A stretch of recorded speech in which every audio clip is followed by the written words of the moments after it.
My man Cameron, thank you so much for coming on the Winner's Paradigm podcast, brother. It's been an honor getting to know you on a personal level, working together, but more importantly, helping you with your mission and what you're doing, which I know everybody's going to love you today. So before we jump into that, would you mind giving a brief intro of who you are, what you're passionate about today, brother? My name is Cameron. I live in Florida. I'm a men's mental health coach, and it's something where my path in life has brought me to, and I'm here to just help guys guide guys out of the darkness. Hell yeah, brother. And for you, where did that originate from to wanting to help guys out the darkness? Uh, Developing my awareness and what I've been through, take the pain and use it for something useful. Yeah, brother. I love that, because that's something that a lot of people don't have, is that awareness. But I would say the first thing, is you can have the awareness, but when you don't have the awareness, it turns into either jealousy or anger. And people don't realize that, they don't realize that when they see somebody doing something that they admire, that it strikes them because they're not at that point yet. And for a lot of us men, is we are so stuck in that box of where we are thinking about who and what we do that we don't even expand those horizons. So, what would you suggest to that man, who's kind of struggling, trying to figure out, hey, how do I become that person I admire, but we're still in that little box? It depends on where the mindset is. If you're ready to grow, if you're ready to do the work, if you even realize the life or the illusion that you're living, that you think your life is. And then I know for me, it was a lot of lack of self love, not good enough wounds, abandonment wounds. So you have to realize, like in the nice guy syndrome that we talk about, it is a life of illusion. You think you're the nicest guy on in the world, but again, it goes back to self hate and the not good enough wound. Um, Usually, it takes some kind of trauma to wake you up and realize what's going on, and then you can grow from there and get a mentor, get a coach, get somebody that's been there and has walked it, and that'll save you some pain, not a lot, but it will propel you towards where you want to go, starting with the self love and realizing how much that you do not like yourself.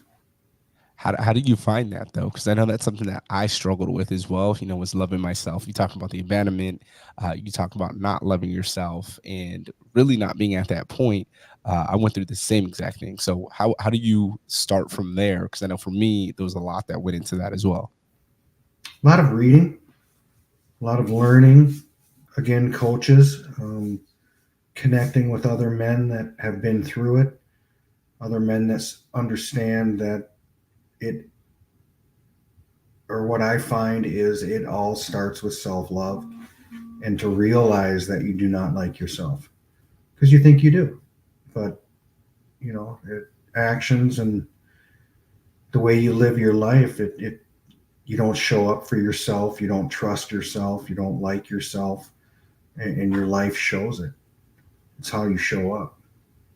Ooh, I love that, brother. That's something that I just ran into this week. Was having hate comments or people indirectly throwing shade, and it was funny because it's like I realized that they can't do what I'm doing, so that's why they're all in their fucking feelings about it.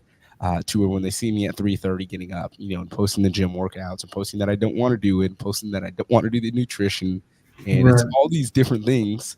And went in a form of I created a challenge, and people were telling me shit. Oh, you're not going to get the six pack by December 31st. And I hope you fail so you can get a Taylor Swift tattoo. Like thinking that this shit's funny, and I was just like, what's funny is you're telling me exactly all I need to know about you. But two, I'm going to pray for you because that isn't love. You know what I mean? And Well, they might as well be looking in the mirror because they're not, their hate is towards themselves and they don't exactly. realize it. My coach put it into my head and pounded it into my head. how you do one thing, you do everything, and it all starts with the self love. And when you're, for me, in Nice Guy, I was over the top, violently angry. And now looking back at it, when you do develop and grow, you can see that you're just yelling at yourself. You don't know the person, and that's, you take that hate and you let it drive you because they don't know you. They don't know enough to hate you. So you can take and just look at it as, they're yelling at themselves and move on. You're doing something right. As they all say, haters are how you know you're doing it right. I have it all the time, especially women in the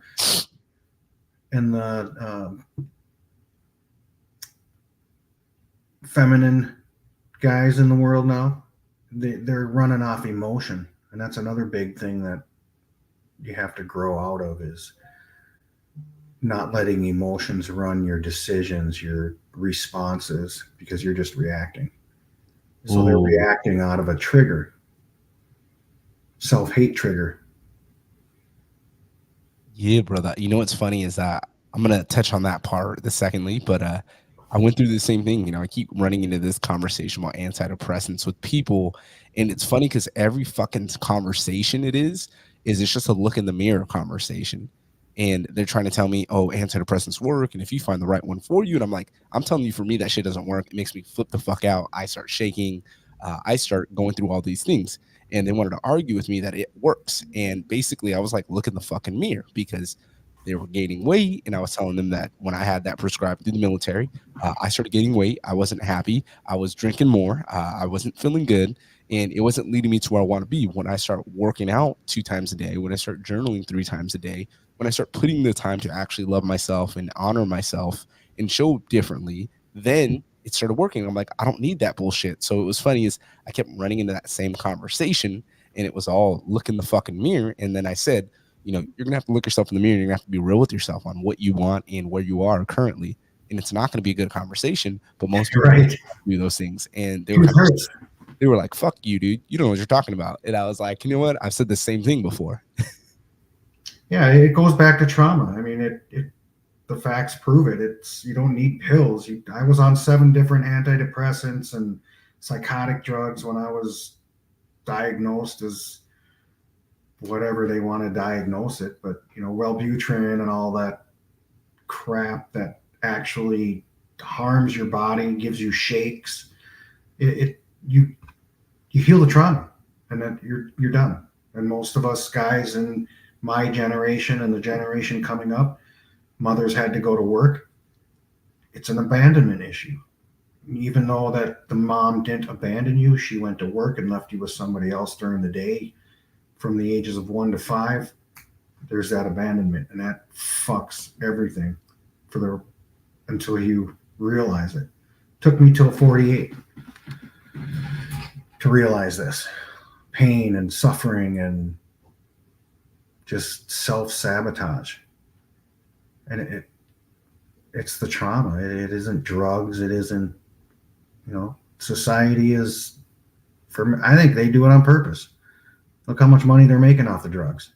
Same with the ED drugs, done on purpose. Oh, 100%. Because it's easier to keep you medicated and keep you dependent on it than to actually keep you awake and keep you current, or excuse me, congruent with what's important to you. And people don't like that. That's why when you come out and you say these things, I'm going to get a Rolls Royce, I'm going to get this house that I've always dreamed of. I don't give a fuck what you say about me. I know who I am, and what I bring to the table. People don't like that shit because we're so used to being contained in that box. We're so used to being contained to, this is what you are, this is how you need to be, that when somebody else breaks from that norm, then it's a fucking problem because everybody else is like, why is this guy not conforming to what everybody else needs to do? Right. And that's why they took the men out of the households, the leaders out of the households. They want to control us. Once we start bringing the men back, we're going to take the world back. It, It's a I, mess. I love that, brother. And you also mentioned the femininity within men. Um, And that is something right now that is all over the place, and you're hearing things that may be true, may not be true. So in your experience, brother, what have you seen with the feminine that is good and that is also going to lead us further away from being the men that we need to be? Feminine is good because we need our, we're protectors and providers, but we still need to be that safe place. And, the problem that I see with my experience is single mothers that are wounded as fuck that can't let their sons go. They treat them like a husband, and they're raising them to be, in a way, kind of man haters. You see all these guys pedestalizing women. They're raised by women to idolize women. And you look out in public, and not judging or anything, but the sons walk like their moms, talk like their moms, their hair's like their mom. There's no men around to teach them how to be a man. Even as men, we need men around to keep being men. You know, it's and that's another thing in that syndrome is you isolate yourself, and it's not a good thing. You don't know how to be a man unless you have men around I teaching you the morals and the values and actually how to treat a woman and be her safe place. I love that you say that, brother, because that's something that hit me hard. Was I found myself talking to men, and I'm like, since we do it so much, you pick up on everything, and Right. sometimes I'll be laughing because I'm like, bro, you hung out with your fucking mom too much. Like the way that you act, you get in your fucking feelings. It's saying just dumb shit, like just being a hater, and you're Well, like, again, they're taught to go off their emotions. They're leading their life off emotions, and that's not what a man should do. Exactly. And I think that's what's funny, is men don't understand that. And they don't have those things. But two, they don't focus on getting, and you mentioned earlier, getting that, doing the work, getting the mentor, getting the person that you admire to align yourself to. And I know for me, you also mentioned that nice guy syndrome and moms teaching sons how to be husbands instead of actually being sons grown into men. And that was something for me, I was always protective over my mom. I was always being that one for my mom. My stepdad couldn't fill that void. So it was always, you're doing this. You're basically the man of the house because I had to fend her from him.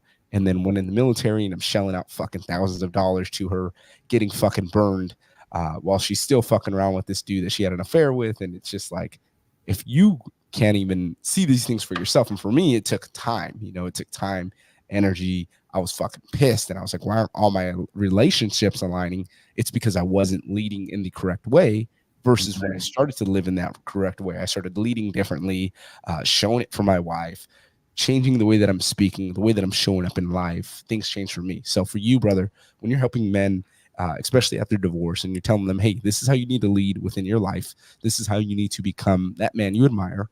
How do you recommend that they take these steps to start leading correctly? Most of the time, again, it starts with the process of starting to love yourself. Then you can set boundaries with yourself. You can trust yourself, and then teaching leading over controlling, logic over emotional reactions, and just kind of lead them. I mean, everybody's different, but you have to lead them down the path, their path that brings them to that leader and what their life looks like as that leader. And then you mix the modern woman in there, and you have to become stronger as the leader to bring that masculine in your woman down to the more feminine, say, traditional role. And I'm not talking she needs to be this in the kitchen pregnant, all that. Just a woman that can be independent yet lean back in her feminine so that man can develop into the leader that relationship needs, if that makes sense. No, to me, it makes sense. We'll tap Hearing your story, I knew I yeah. yeah, and I think again, it goes to self love, but it takes that awareness, and for me, I have that self love and awareness now. For me, it was the pain, actually, we'll fucking say a good story. So recently, I've been doing a lot of work and really healing and admiring myself as a man of where I've came from and where I'm currently at. And one of the things that used to fuck with me super bad was being a kid, and my dad would be beating my stepmom, and she'd be screaming out my name. And when I was about 12 years old, there was one time where I didn't show up, and it used to eat at me all the time. Like I knew I was gonna get my ass kicked, and I just didn't show up. So 14, last time was 16. My dad had her pinned up against the wall. I went over there, took care of her. So I've always had this protective nature over my stepmom. To this day, she's the grandmother to my kids because I don't talk to my parents, so they've never met their grandkids. So she's the grandmother to my kids, and we want to go see her this weekend. And I met her new boyfriend, and he's a parole officer, 22 years, and just a really good fucking dude, a Marine. In within one conversation, like I'm talking to this guy, I'm asking questions. I know he's divorced, and I'm asking questions about the work and where you're at, and then he's helping me, and he's like, "Man, you don't need to have this hate for your dad." I'm like, "I don't. I just don't believe in him, and that's why I operate completely differently, and I don't need to deviate from my character because I know what happens when you deviate from your character." So it was surreal because when I was in the gym, I shed some tears, and I'm pushing hard, and then a thought just hit me, and it was like, man, I used to pray for her to get out of that relationship, to get away from my dad. And I fucking hated my dad for that, and she would always call me, and I'd be the mediator between their marriage, and they get a divorce, and now she's with the guy that doesn't lay his hands on her, and treats her right. So it was something for me that hurt a lot because it was like, I always went back to that mindset of being that little kid who couldn't defend himself and who bitched out essentially. And that was why I had this hatred. That's why I didn't love myself. That's why I felt like that was, I'm too small. I'm not good enough. My dad was always, screaming at me, saying whatever, like a drill instructor, and going off on me. So that's where the work ethic originated from. But it was because of the hate that drove me to become successful, to become a better version of myself, was because I always looked at what I didn't want to be. And then now, when I got everything and I'm disciplined as fuck, I don't drink anymore. I don't deviate from that character. It's really mind blowing because you see everything, and then you have one conversation. All you got to do is just pay attention to people. And it's funny because normally I'll get the "you're an asshole," and I'm like, I'd rather be an asshole than to listen to you bitch and listen to you say these things that are validating furthermore of your behavior. And for me to just sit here and take it, like, no, I do the fucking work. I know exactly where you're at. All you got to tell me is what you do on a daily basis, and I know exactly how the fuck you're living your life. And people don't like to hear that because they don't want that person who's going to be real with them. They They want that don't want the truth. They know the truth and they feel the truth and they know it's wrong and it sucks and they hate themselves and they don't want to hear it. They just don't. And we all go through that. And, as you know, when we develop, when we run into a situation or anything, the first thing we do is look at ourselves. What did I do? Who am I being? What do I need to figure out? What's the lesson? And yeah, it's pretty crazy. Oh, absolutely, brother. And it was surreal for me, And then the second portion was my dad's house. He'd be like, "You're a fat piece of shit if I didn't go to the gym." Mom's house, you can't afford it. We couldn't go to the gym, so luckily I got the keys to the high school, and I was working out in high school at the school. But my buddy this weekend gave me his gym card, so I was using his gym card. I go to this gym, and I start crying a little bit in the gym, like all I fucking wanted to do was come to this gym, and it's not even anything special. It's a 24-hour gym. Back home, there's no 24-hour gym, so that's why it's so fucking much money. Is they have that leverage over people.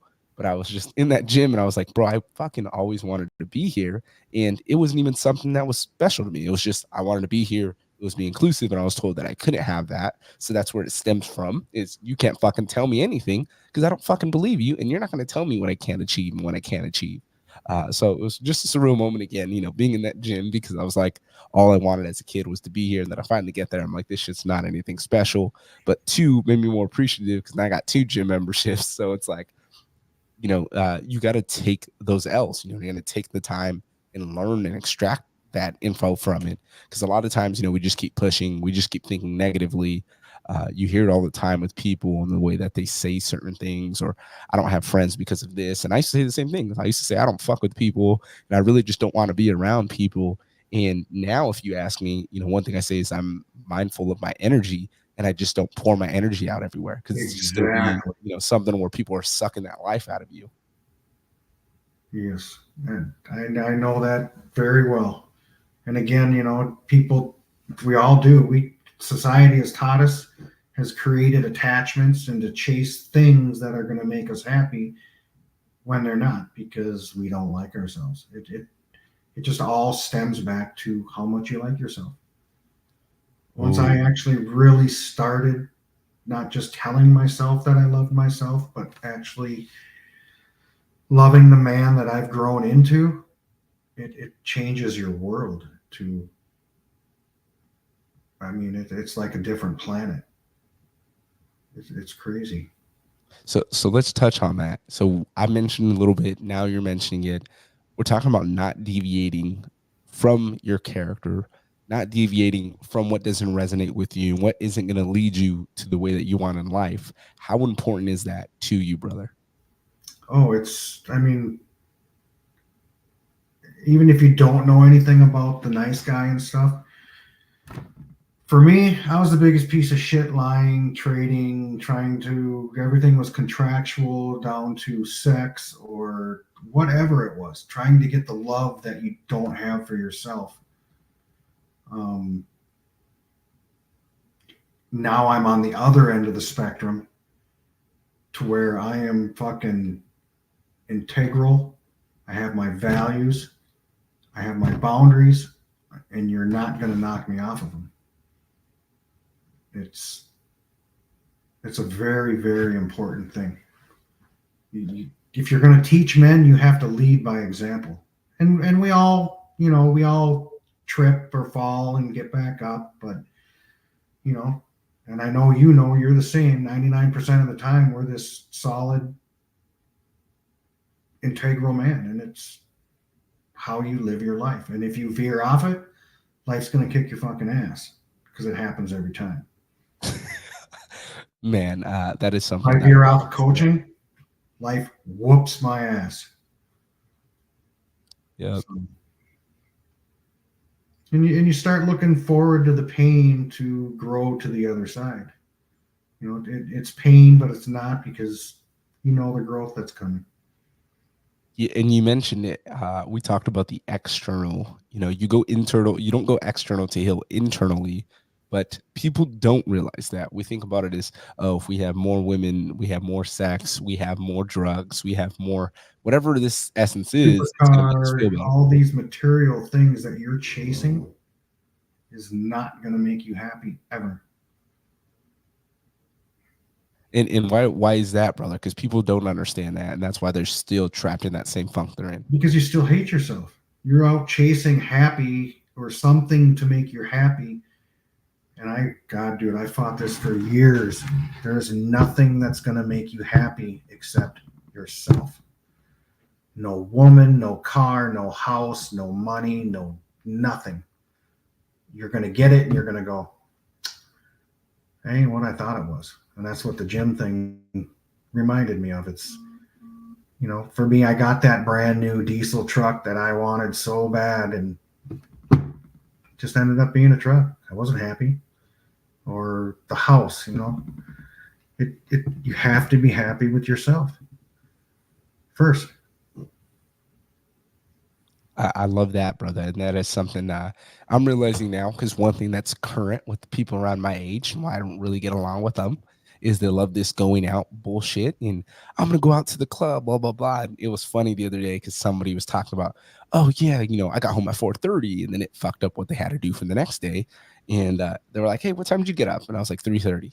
And they were like, so they were out partying still. And I was fucking getting up to go to the gym. So it was funny when you look at the same things, people are doing, and they don't understand that, and it was a conversation of that. It was talking about, I've talked about numerous people as they go out to the club and they feel good when they get hit on. And it's just like, that's really what you want to fucking do, is pour your energy into some shit that you can feel good about, when instead you can just show up for yourself every single day.